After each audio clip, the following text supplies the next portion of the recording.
Good morning विद्यार्थियों। आज के इस व्याख्यान में आप सभी का अभिनंदन है।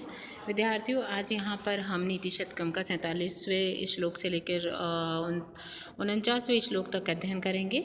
तो देखिए, हमने पूर्व श्लोक में पढ़ा कि यदि राजा भली भांति प्रजा का पालन करता है तो उसे उसके धन वैभव की स्वतः वृद्धि हो जाती है। इस प्रकार सुशासन से राजा अपने राज्य से स्वेच्छा अनुकूल धन प्राप्त कर सकता है। जैसे इच्छा अनुकूल दूध प्राप्त करने के लिए गाय का स्वामी बछड़े के पोषण का ध्यान रखता है। बछड़े के मर जाने पर तो गाय भी दूध नहीं देती है। अतः राज्य या पृथ्वी राजा के लिए कल्पलता के समान सभी प्रकार के फलों या द्रव्यों को संपादित करने वाली हो तभी हो सकती है जब वह प्रजा का सम्यक रूप से पालन पोषण करे। तो नेक्स्ट श्लोक जो है उसको हम पढ़ना प्रारंभ करते हैं। सत्या नृतः च पुरुषा प्रियवादिनी च हिंसाम दयालुर अपि च अर्थपरः वदान्या नित्यव्यया प्रचुर नित्य धनागमः च वरांगनेवः नृपनीतिर अनेक रूपः। तो राजनीति वारांगनेव विविध रूपा भविति इति कवि अत्र वर्णयति, यानी राजनीति अनेक रूपों वाली होती है, इसी का कवि ने यहाँ पर वर्णन करा है। तो देखिए, हम इसका अन्वय करते हैं।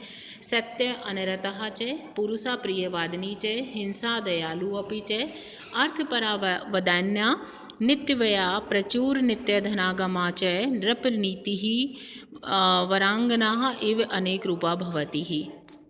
अब वहाँ पे इसका हिंदी अनुवाद देखिए। सत्य भाषणी, सत्य यानी सत्य भाषणी, अनारतः यानी असत्य भाषणी च, और पुरुषा कठोर भाषणी, प्रियवादिनी च प्रिय भाषणी, हिंसा हिंसा करने वाली अथवा क्रूर स्वभाव वाली, दयालु यानी दयाशील, अपि च और भी, अर्थपरा धन लोलोप, वदान्या च और उदार, नित्यव्यया नित्य व्यय करने वाली, प्रचुर नित्य गमहा च और नित्य ही प्रचुर धनोपार्जन करने वाली। इस प्रकार नृपनीति यानी राजनीति वरांगना इव वैश्या के समान अनेक रूप वाली, अनेक रूपों को धारण करने वाली भवती यानी होती है। वापस देखिए इसका हिंदी अनुवाद। कभी सत्य कभी असत्य, कभी कठोर कभी प्रिय वचन बोलने वाली, यानी राजनीति के अंदर कभी सत्य बोला जाता है, कभी असत्य बोला जाता है, कभी कठोर तो कभी प्रिय वचन, कभी हिंसक होती है तो कभी क्रूर स्वभाव वाली, कभी दयावान होती है, कभी स्वार्थिनी यानी स्वार्थवान होती है, अथवा धन की अतिशय लोलुप, कभी उदार मना, कभी नित्य व्ययशीला और कभी अतिशय नित्य धन का उपार्जन करने वाली। इस प्रकार राजनीति वैश्या की भांति विविध रूपों को धारण करने वाली होती है।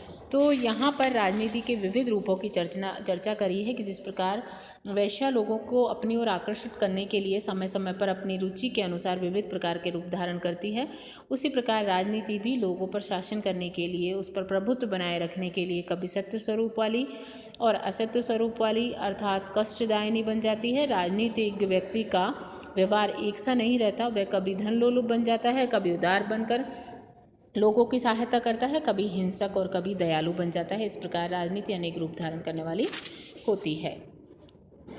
नेक्स्ट देखिए। आज्ञा कीर्ति पालनम ब्राह्मणानां दानम भोगम मित्र रक्षणम च येषाम् एते षड्गुणाः न प्रवृत्ताः को अर्थस्तेषां पार्थिवोपाश्रयेण। यहाँ पर देखिए हम इसका अन्वय करेंगे। आज्ञा कीर्ति ब्राह्मणानां पालनम दानम भोगः मित्र रक्षणम च एते षड्गुणाः येषां न प्रवृत्ताः तेषां पार्थिवोपाश्रयेण का अर्थ, यानी यहाँ अनुवाद इसका करते हैं कि आज्ञा यानी शासन करना, कीर्ति यानी यश, ब्राह्मणानां ब्राह्मणों का पालन करना, दानम दान करना, भोगः ऐश्वर्य का उपभोग, मित्र रक्षणम च और मित्रों का संरक्षण करना, एते ये षड्गुणा 6 गुण, ये शाम न प्रवृत्ता जिनमें नहीं होते, तेषाम उन पार्थिवोपाश्रयण राजा के आश्रित रहने से को अर्थ क्या लाभ, यानी शासन करना, धन बढ़ाना, ब्राह्मणों का पालन करना, दान देना, ऐश्वर्य का उपभोग करना तथा मित्रों की सहायता करना, ये 6 गुण राजाओं में नहीं है।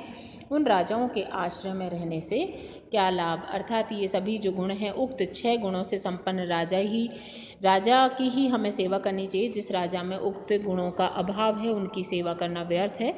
ऐसे गुणहीन राजा की सेवा करने से ना तो सुख लाभ मिलता है और न प्रजा का ही लाभ भला होता है। उनमें कवि ने राजा को गुणशाली होने का उपदेश दिया है। यहाँ पर देखिए नेक्स्ट श्लोक हम पढ़ेंगे। यदात्रा, एक सेकेंड,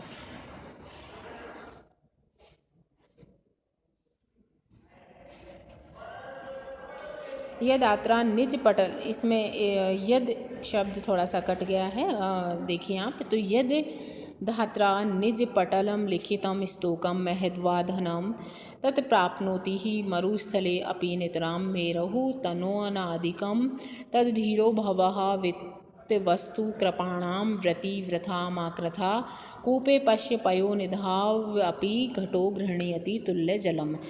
तो इस श्लोक को हम देखते हैं तो सर्वम अपि लाभाधिकम भाग्याधीने में, तो इसमें बताया गया है कि सबको अपने भाग्य के अधीन ही मिलता है, उससे अधिक ना कम मिलता है। अन्वय हम इसका करेंगे। धात्रा निज भाल पटल लिखितम अस्ति स्तोकम महदम व यदम अस्ति तद मरुस्थले अपि नितरां प्राप्नोति तथा अधिकम मेरो अपि न प्राप्नोति तत् धीरो भवः वित्तवस्तुः कृपाणां व्रति वृथा माकृतः पश्य घटकूपे पयोनिधौ अपि तुल्यम जलम गृह्णति। यहाँ शब्दार्थ देखेंगे।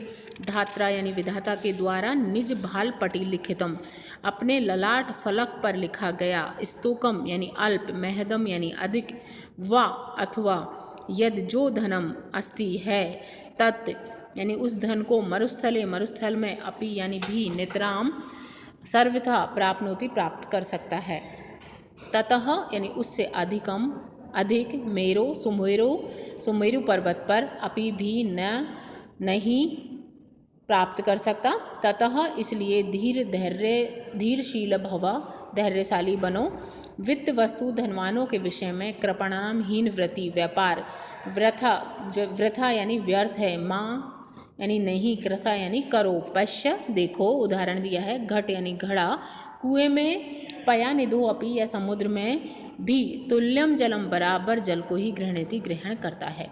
यानी हम इसका हिंदी अनुवाद देखते हैं। विधाता के द्वारा अपने ललाट फलक पर लिखा गया अल्प अथवा अधिक जो धन है, उस धन को मनुष्य मरुस्थल में भी भली प्रकार प्राप्त कर सकता है, उससे अधिक धन को सुमेरु पर्वत पर भी प्राप्त नहीं कर सकता।